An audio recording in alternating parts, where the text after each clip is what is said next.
The ancient prophecy predicting the end of days is coming true, right now in 2025, with earthquakes rattling forgotten towns and plagues whispering through crowded cities.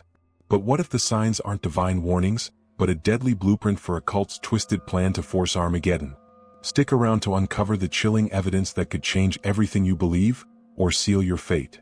The flickering candlelight cast long shadows across the cracked stone walls of the old rectory basement, where Father Daniel Harlan sat alone at a scarred wooden table, his hands trembling slightly as he turned the brittle pages of the manuscript. It was late on August 12, 2025, and the summer heat had seeped even into this underground chamber beneath St. Agnes Church in the sleepy town of Eldridge, Pennsylvania, a place where the steeple still pierced the sky like a defiant finger pointing toward heaven, but where attendance had dwindled to a handful of elderly parishioners whispering rosaries in the pews. Daniel had discovered the book 2 weeks earlier while clearing out the cluttered archives for a parish fundraiser, buried beneath stacks of yellowed baptismal records and forgotten hymnals. The cover was leather, worn to a dull sheen, embossed with symbols he vaguely recognized from his seminary days. A seven-headed beast, a woman clothed in the sun, markings that echoed the book of Revelation but felt somehow more primal, more urgent.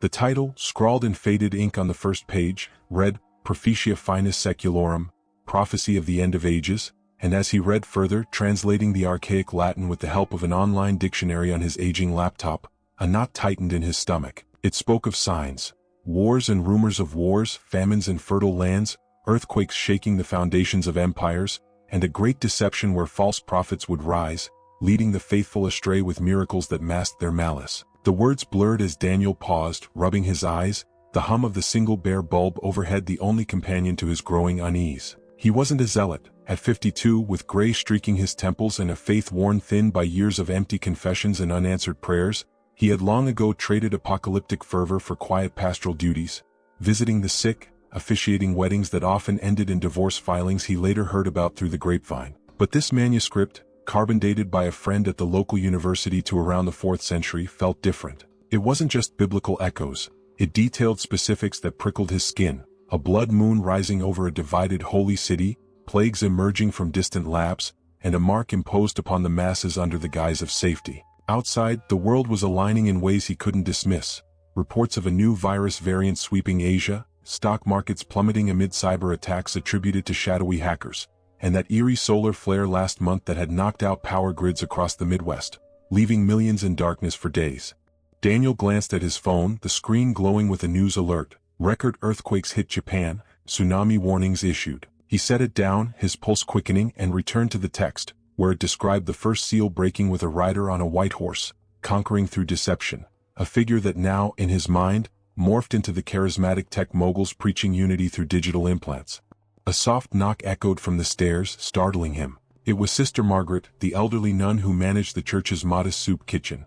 Her habit slightly askew as if she'd hurried down. "Father, there's a man at the door. Says he's from the diocese, urgent matter about some relic." Daniel nodded, closing the manuscript carefully, but not before marking his place with a frayed bookmark. He followed her up the creaking steps, the cool basement air giving way to the muggy evening warmth of the nave, where candles flickered before statues of saints whose stone eyes seemed to follow him. The visitor stood in the vestibule, a tall man in a crisp black suit, his face partially shadowed by the brim of a fedora that looked out of place in the humid August dusk. "Father Harlan? I'm Agent Reyes with the FBI's Antiquities Division. We've received reports of an artifact in your possession, one that might be connected to a series of incidents." Daniel's mouth went dry. He hadn't told anyone outside the parish about the manuscript, not even the bishop. Reyes's eyes, sharp and unblinking, scanned the church as if assessing threats, and he lowered his voice. "People are dying, Father. Murders staged to look like biblical plagues. And this book of yours? It might be the blueprint." They moved to the small office off the sacristy, where Daniel laid the manuscript on the desk under the glow of a desk lamp. Reyes donned thin gloves before touching it, his fingers tracing the symbols with a precision that suggested familiarity. "This isn't just any apocryphal text," he murmured, flipping to a page Daniel had bookmarked. "It's linked to the Essenes, predating even the Dead Sea Scrolls and some interpretations. Predicts a sequence. First, the conqueror spreads lies across the airwaves. Think social media psyops. Then, the red horse of war, with swords replaced by drones and cyber warfare." As he spoke, Daniel recalled the recent assassinations. A televangelist in Texas found poisoned, his body arranged like the fourth horseman, pale and gaunt. A politician in Europe strangled with a cord emblazoned with 7 seals. The news had called them isolated, but Reyes painted a different picture. A cult, operating in shadows, interpreting the prophecy as a mandate to hasten the end. We've tracked chatter online, Reyes continued, pulling out a tablet showing screenshots of encrypted forums. They call themselves the Watchers. Believe 2025 is the year it all aligns. Solar eruptions, geopolitical meltdowns, even that AI summit in Geneva where leaders discussed mandatory neural links for global harmony. Daniel leaned back in his chair, the wooden frame creaking under his weight, a bead of sweat trickling down his neck despite the fan whirring in the corner. The room smelled of incense from the morning mass, a comforting scent now laced with dread. Reyes's words hung heavy, stirring memories of his own doubts. Nights spent questioning if the confessions he heard were signs of a deeper rot, sinners unrepentant, their secrets festering like wounds. One parishioner, old Mr. Caldwell, had come in last month, rambling about visions of a beast rising from the sea, his eyes wild, hands clutching a crumpled newspaper clipping about undersea seismic activity off the coast. Daniel had dismissed it as dementia, prescribing prayer and a doctor's visit, but now, Reyes snapped the tablet shut. We need to borrow this, Father, for analysis. But if they're watching and we think they are, you might not be safe. The agent's phone buzzed and he glanced at it, his face tightening. Another one.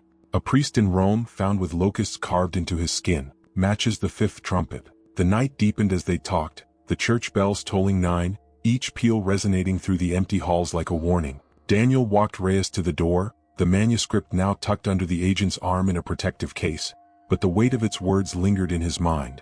Outside, the streetlights buzzed faintly, casting an orange glow on the cracked sidewalk where a few locals hurried home, oblivious to the storm brewing. He locked the heavy oak doors, the click echoing, and made his way back to the rectory, pausing in the nave to kneel before the altar. The crucifix loomed above, Christ's agonized expression mirroring his own turmoil. "Why now?" he whispered, his voice barely audible over the distant rumble of thunder rolling in from the hills.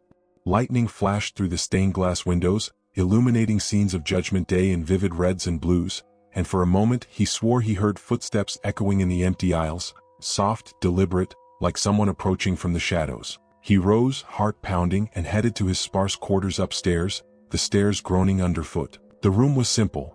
A bed, a desk piled with unread theology books, a window overlooking the town square where the American flag fluttered listlessly on the post office pole. He sat at the desk, opening his laptop to search for more on the Watchers, his fingers hesitating over the keys.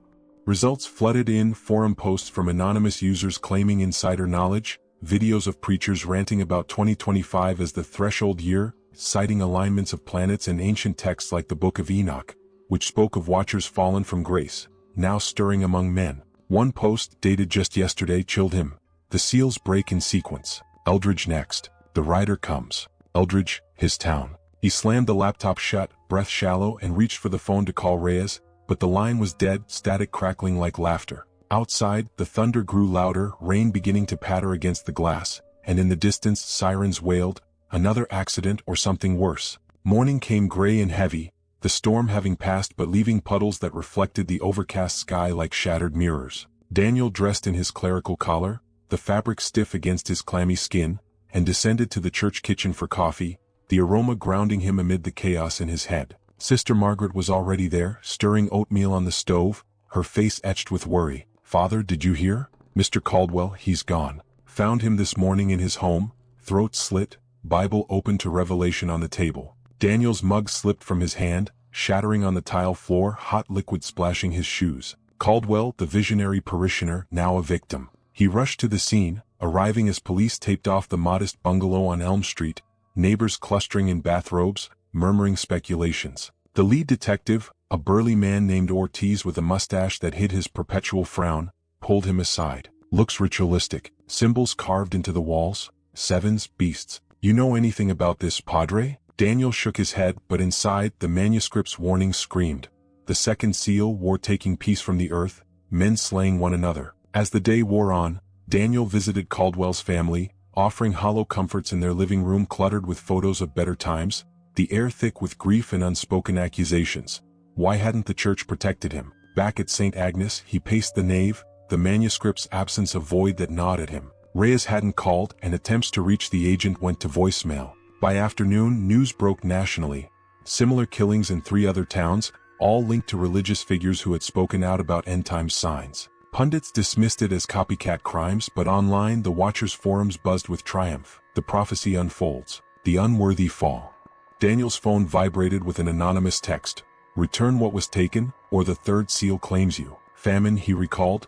The black horse, scales in hand, a quart of wheat for a day's wage. He deleted it, but the dread coiled tighter, his reflection in the holy water font looking gaunt, haunted. Evening mass was sparse, the few attendees fidgeting as Daniel preached on perseverance, his voice cracking on verses from Matthew 24. Nation will rise against nation. There will be famines and earthquakes in various places. A newcomer sat in the back, hooded sweatshirt obscuring their face, slipping out before the final amen. Daniel followed discreetly, heart racing, down the side alley where garbage bins overflowed and streetlights flickered erratically. The figure turned a corner, vanishing into the gathering dusk, but left behind a crumpled note pinned to the church wall with a rusted nail. The end begins in Eldridge. Watch the skies. That night, as he lay sleepless, a low rumble shook the rectory. Not thunder, but an earthquake, minor but unprecedented for Pennsylvania, cracking plaster and toppling books from shelves. Alarms blared across town, and in the chaos, Daniel whispered a prayer, the words tasting like ash, wondering if confession could absolve what was coming. The next morning, August 14th, brought chaos. Power outages from the quake, stores rationing supplies as panic buying surged, whispers of looting in nearby cities. Daniel drove to the diocese office in Pittsburgh, the highway dotted with stalled cars and emergency vehicles, radio reports blaring about global unrest. Israel on high alert, stock exchanges halted, a mysterious illness outbreak in Beijing. At the office, the bishop was unavailable, but his secretary handed him a file. Agent Reyes? Never heard of him. No FBI inquiry on record. Betrayal hit like a punch. The manuscript gone, perhaps into the hands of the very cult it warned against. Back in Eldridge, he found the church vandalized. Windows smashed, altar cloth torn, symbols from the prophecy daubed in red paint that smelled metallic, like blood. Ortiz arrived, notebook in hand, but his questions felt probing, his gaze lingering too long on Daniel's shaken form. You sure you don't know these people, Father? Looks personal. As twilight fell, Daniel barricaded himself in the basement, recreating the manuscript from memory on loose paper, his pen scratching furiously. The fourth seal. Death, pale horse, power over a fourth of the earth to kill with sword, famine, plague, wild beasts. Headlines on his phone mirrored it. Wild animal attacks up, diseases spreading. A knock upstairs, insistent. He ascended, peering through the peephole to see a young woman, rain-soaked, clutching a Bible. Father, please, I have a confession. It's about the Watchers. I was part of them. He let her in, leading her to the office, where she sat shivering, words tumbling out. Recruited online, rituals in abandoned warehouses chanting from ancient texts, sacrifices to hasten the revelation. They say 2025 is the year, the alignments, the signs. But I saw the truth. It's not divine, it's madness. Her eyes darted to the window, where lightning illuminated a figure standing across the street, watching. The confession stretched into hours, names spilled, locations revealed. A network spanning states, leaders posing as clergy using confessions to blackmail, staging crimes to fulfill the prophecy. Daniel recorded it on his phone, heart pounding as she described the next target. Him, the false shepherd, blocking the path. Sirens wailed outside, closer now, and the woman bolted upright. They're here. Glass shattered in the nave, footsteps thundering. Daniel grabbed her arm, pulling her toward the basement stairs, the manuscript pages scattering like leaves in the wind. They descended into darkness, the door slamming shut behind them, locks engaging just as fists pounded above.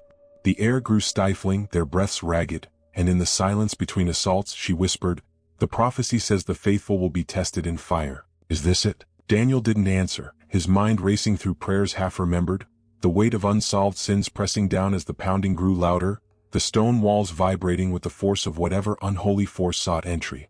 The pounding intensified, rhythmic like a heartbeat from hell, each blow sending dust sifting from the ceiling joists above, coating Daniel's hair and the woman's shoulders in a fine gray veil. He pressed his back against the cold stone wall, the basement's damp chill seeping through his cassock, while she huddled beside him, her Bible clutched like a shield, pages fluttering slightly in the draft from under the door. The air down here was thick with the scent of mildew and old paper. The manuscript's recreated fragments scattered across the dirt floor where he dropped them in their haste, ink smudged from his sweaty palms. Above, voices muffled through the wood, low, urgent murmurs in what sounded like Latin, chanting phrases that echoed the prophecy's warnings. Et apparut sigillum cordum et vidi equum pallidum, and he recognized it instantly, the fourth seal, the pale horse, death riding forth. His throat tightened, memories flooding back of seminary lectures on eschatology, professors droning about metaphorical interpretations. But this felt visceral, the wood splintering slightly with a crack that made the woman gasp, her hand grabbing his sleeve. "They're breaking through," she hissed, eyes wide in the dim glow of his phone's flashlight, which he'd propped against a crate to cast erratic shadows. Daniel nodded mutely, scanning the room for anything.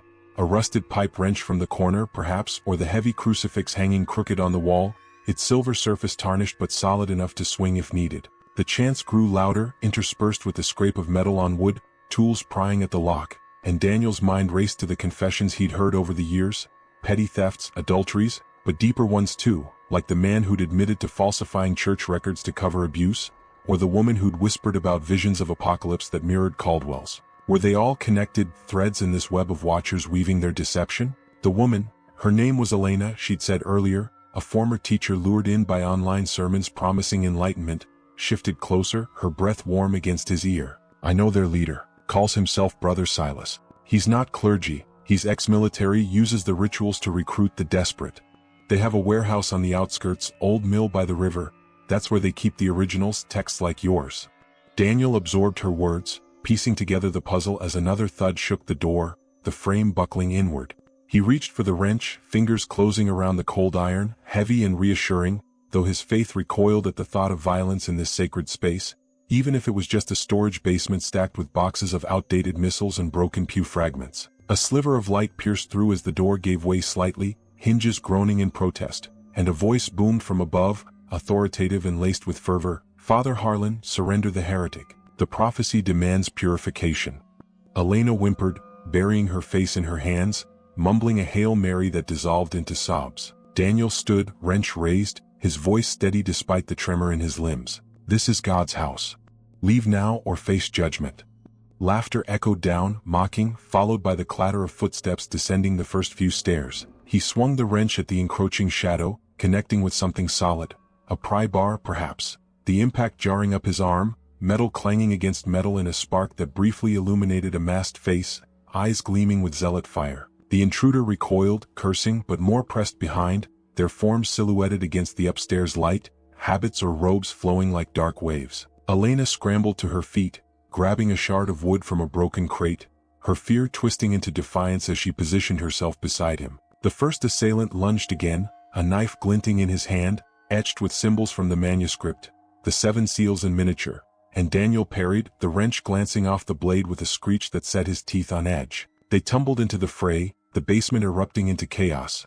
Boxes toppling, papers flying, the phone's light skittering across the floor to cast wild, dancing shadows. He felt a sting on his cheek, warm blood trickling, but pushed forward, driving the intruder back up a step, Elena jabbing at another's leg with her improvised weapon. The chants resumed, louder, as if to drown out the grunts and cries, words invoking the 5th trumpet. The star falling from heaven, the bottomless pit opening. Daniel's breath came in gasps, his collar constricting like a noose, doubts assailing him. Was this the test, the fire she spoke of, or just human madness cloaked in scripture? The struggle spilled onto the stairs, Daniel's foot slipping on a loose page, the prophecy's words crumpling under his shoe as he regained balance. An arm wrapped around his neck from behind, choking, the scent of sweat and incense overwhelming, and he elbowed backward, connecting with ribs that cracked audibly. Elena screamed as someone grabbed her, dragging her upward, her Bible dropping to the floor with a thud, pages splaying open to Revelation 6. He broke free, lunging after her, wrench swinging wildly, but the door above slammed shut midway, trapping them in a bottleneck of limbs and fury. Sirens wailed faintly in the distance. Police, perhaps, alerted by the noise or a neighbor's call, and the assailants hesitated, their leader's voice hissing retreat. "The seals continue without you, priest. Famine comes next." They withdrew, footsteps fading, leaving Daniel and Elena slumped on the stairs, bruised and panting, the basement door hanging off its hinges like a broken vow. He helped her up, her arm trembling in his grasp, and they ascended cautiously, the nave a wreckage of overturned candles and shattered glass, holy water pooling on the floor like tears. Outside, through the broken windows, flashing lights approached, red and blue strobing against the rain-slicked street, but Daniel's eyes fixed on the altar, where a new symbol had been daubed in what looked like Caldwell's blood. a scale unbalanced, the third seal's harbinger of scarcity. Elena collapsed into a pew whispering, "They'll come back. Silas won't stop until the prophecy is fulfilled or exposed." Daniel nodded, pocketing his phone with the recorded confession. The weight of it a fragile hope amid the dread, as officers burst through the main doors, guns drawn, their shouts cutting through the lingering echo of chants. Ortiz was among them, his face a mask of suspicion turned to concern, barking orders to secure the scene while paramedics tended to their wounds. Daniel recounted the attack in halting words, omitting the deeper connections for now, his mind already plotting the next move, to the warehouse perhaps, to confront the heart of this unholy conspiracy before the next sign manifested. As the night wore on, statements taken under the harsh glare of floodlights set up in the churchyard, Daniel sat in the back of an ambulance, a blanket draped over his shoulders, watching Elena give her account to a detective. The rain had stopped, leaving the air crisp and charged, distant thunder rumbling like an afterthought. His phone buzzed, a withheld number, the message simple: "The Black Horse rides at dawn. Confess your sins, Father, before it's too late." He deleted it, but the words burned in his memory, stirring unresolved guilts from his past. A lapsed vow, a doubt unspoken in the confessional booth. Ortiz approached, notepad flipped shut. "This is bigger than Eldridge, Padre. Feds are involved now, for real this time. That manuscript? Turns out Reyes was a plant, one of theirs. We're tracing it." Daniel's stomach knotted, the betrayal confirming his fears, as the first hints of false dawn streaked the sky, the town stirring to a new day fraught with omens. By morning, August 15th, the church was cordoned off, yellow tape fluttering like cautionary ribbons, parishioners gathering at the perimeter with worried murmurs and crossed signs. Daniel, bandaged but resolute, slipped away with Elena in a borrowed car from the diocese, heading toward the river mill she described, the GPS guiding them through back roads lined with overgrown fields where crops wilted unnaturally early, as if famine's shadow already loomed. She detailed more on the drive, how the watchers twisted sacraments into curses, using stolen holy water for mock baptisms that bound recruits, confessions extracted under duress to fuel their deceptions. The mill loomed ahead, a decrepit brick structure sagging against the water's edge, windows boarded but faint light leaking through cracks. They parked a distance away, approaching on foot through tall grass whispering against their legs, the river's murmur masking their steps. Daniel's hand tightened on the wrench, tucked into his belt, a makeshift weapon in this quest for truth amid the lies. They circled the building, peering through a loose board. Inside, figures in hooded robes knelt around an altar improvised from crates, the manuscript, his manuscript, open at the center, candles flickering around it. Brother Silas stood at the head, face unmasked now, scarred and intense, preaching in a voice that carried faintly, "And the third seal breaks, voices crying, a measure of wheat for a penny, but we shall provide, brothers, through the chaos we sow." Elena pointed silently to a side door, ajar, and they slipped in, hugging the shadows of rusted machinery, the air heavy with dust and the metallic tang of blood from a recent ritual, stains dark on the concrete floor. Daniel's pulse thundered in his ears as they crept closer, overhearing plans, sabotage of local food supplies, poison wells disguised as plagues, all to mimic the prophecy and draw more followers into their fold. A floorboard creaked under Elena's foot, and heads turned, Silas's eyes locking onto them with a smile that chilled deeper than any winter. "The shepherd and the lost sheep, welcome to the revelation." Guards, recruits with fervent gazes, moved to flank them, knives drawn, but Daniel raised his hands, voice calm. "This isn't divine. It's murder, twisted faith. Caldwell, the others, their blood is on you." Silas laughed, gesturing to the manuscript. "The signs align, Father. Earthquakes, wars brewing in the east, famines engineered by man's greed. We merely accelerate what God ordained." The circle tightened, chants resuming, and Daniel felt the dread coil, a spiritual weight pressing as if the very air conspired against them, unsolved confessions from his own life bubbling up. Times he turned a blind eye to suffering, rationalized away miracles as coincidence. Elena bolted suddenly, grabbing a candle and hurling it at the altar, flames licking the pages, chaos erupting as recruits scrambled to extinguish it. Daniel swung the wrench, connecting with an arm, bone crunching, and they ran toward the door, Silas's roar echoing, "The fire tests you, embrace it." Smoke billowed, the old wood catching quickly, alarms blaring from somewhere deep in the mill. They burst outside, coughing, flames leaping behind them as sirens wailed anew, fire trucks racing from town. Daniel pulled Elena to the car, tires screeching as they fled, the mill ablaze in the rearview, a pyre of false prophecy. But as they sped back, his phone lit with alerts, global markets crashing, food shortages declared in major cities, the black horse riding indeed, and he wondered if burning the text had halted anything, or merely fanned the flames of what was already unfolding. They reached the church just as the fire department's lights painted the horizon in pulsing reds. The mills blaze a distant inferno against the paling sky, smoke curling upward like incense from a profane offering. Daniel parked haphazardly in the lot, the engine ticking down as Elena unbuckled with shaking hands, her face smudged with soot and streaked tears reflecting the dashboard glow. Ortiz met them at the steps, his uniform rumpled from the night's calls, radio crackling with updates on the arson.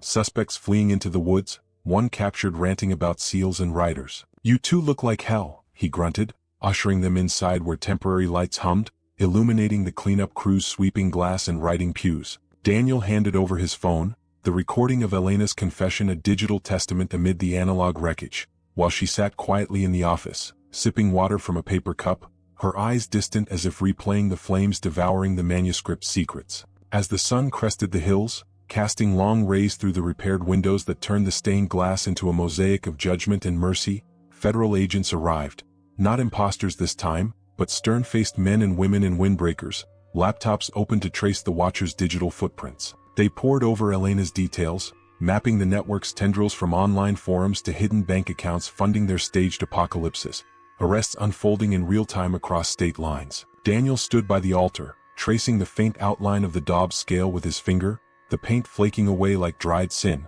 while outside the town awoke to headlines of contained crises, markets stabilizing with emergency interventions, aid shipments rerouted to avert shortages, the earthquake's aftershocks fading into minor tremors. He heard confessions that morning from parishioners drawn back by the news, their voices hushed with fears of end times, but laced now with a tentative hope, questions about faith's resilience in the face of human-engineered dread. By midday, Silas was in custody, his scarred face broadcast on every screen, unmasked as a disillusioned veteran who twisted grief into gospel, his followers dispersing like shadows at dawn. Elena stayed, helping Sister Margaret organize a vigil that evening, candles lit not in fear but remembrance. For Caldwell, the victims, the fragile line between prophecy and paranoia. Daniel preached briefly, his voice steady now, drawing from the real revelation's promise of new heavens and earth, not the forged terrors of a cult's design. As the congregation filed out under a clearing sky, he lingered alone in the nave, the crucifix's gaze softer in the afternoon light, his own doubts tempered, not erased by the ordeal. A quiet absolution in the unsolved mysteries that faith allowed to linger. Night fell gently that August 15th, the rectory basement cleared of debris, new locks gleaming on the door. Daniel sat at his desk, a fresh journal open, penning reflections on signs both divine and deceptive, the world's chaos persisting but no longer amplified by hidden hands. His phone remained silent, no anonymous threats, only a message from the bishop commending his vigilance. Outside, the town square bustled with normalcy, children laughing, flags snapping in the breeze, and as he extinguished the lamp, the stars emerged clear and indifferent, the prophecy's shadow receding into memory, leaving behind a deeper, more grounded reverence for the uncertain days ahead.